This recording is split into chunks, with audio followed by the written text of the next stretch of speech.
All right. Oh, shit. Excuse me. This is what the Lord, the God of your father David says. You have not walked in the ways of your father Jehoshaphat or of Asa, king of Judah, but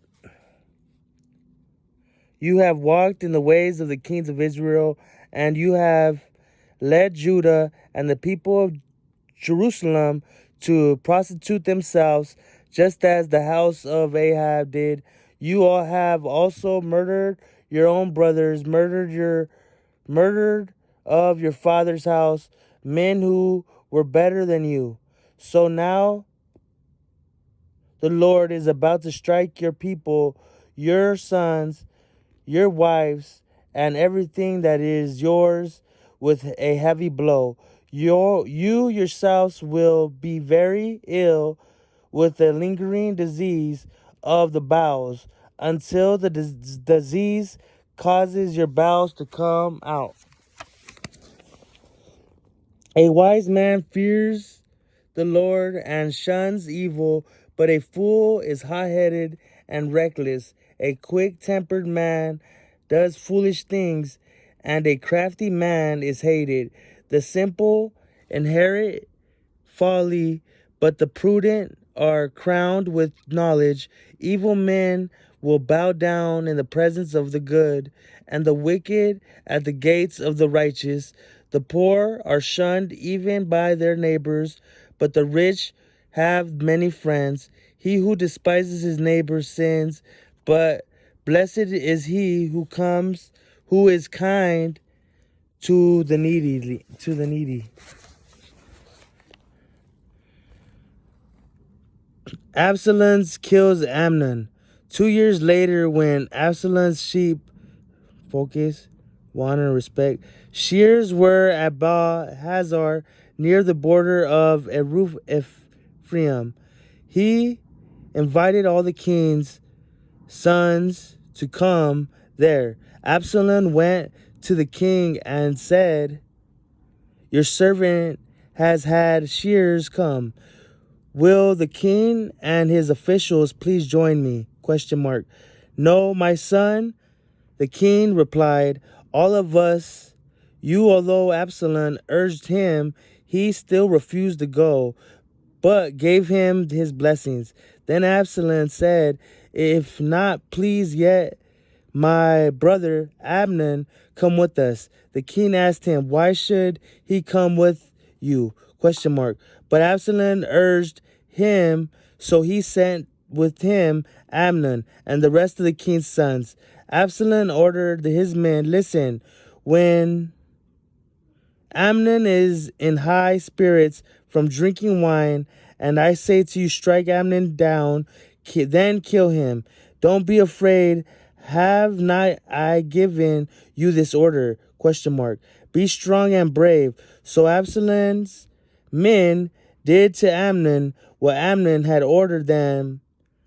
All the king's sons got up, mounted their mules, and fled. While they were on their way, the report came to David, "Absalom has struck down all the king's sons. Not one of them is left."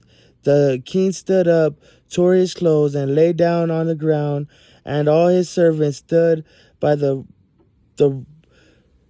by with their clothes torn.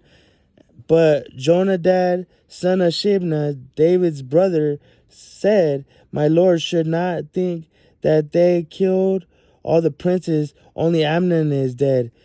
This has been Absalom's expressed intention ever since the day Amnon raped his sister Tamar. My lord, the king should not be concerned about the report that all the king's sons are dead. Only Amnon's dead. Meanwhile, Absalom had fled. Now the man standing watch looked up and saw many people on the road west of him coming down the side of the hill. The watchman went and told the king, "I see men in the direction of Harabim on the side of the hill." Jonadab said to the king, "See the kings the place of worship.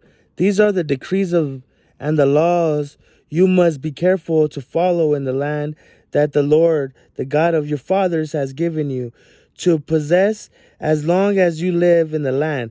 Destroy completely all the places on the high mountains and on the hills and under the spreading tree where the nations you are dispossessing worship their gods, break down their altars, smash their sacred stones, and burn their Asherah poles.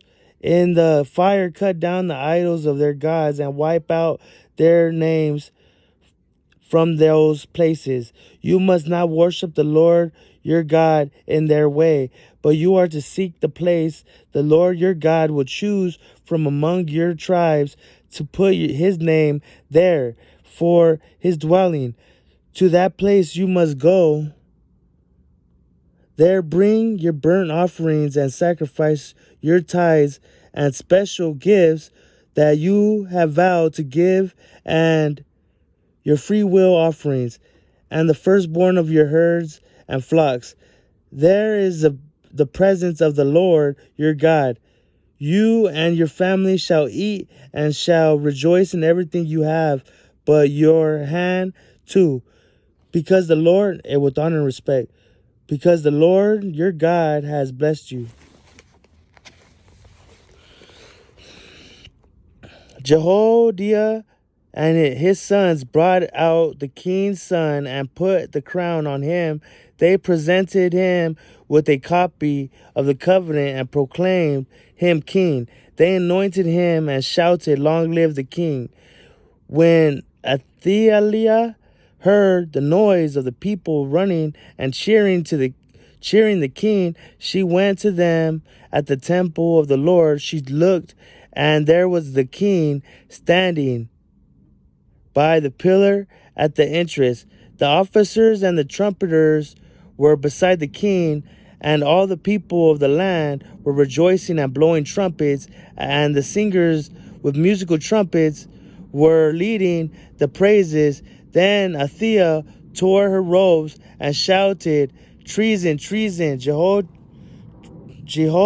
the priest sent out the commanders of the units of 100 who were in charge of the troops and said to them, "Bring her out between the ranks and put to the sword anyone who follows her."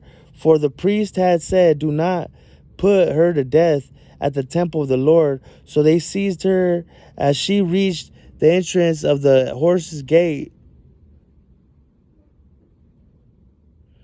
on the palace grounds, and there they put her to death. Kings take pleasure in honest lips.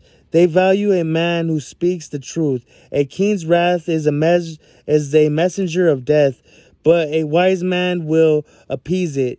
When a king's face brightens, it means life. His favor is like a rain cloud in spring.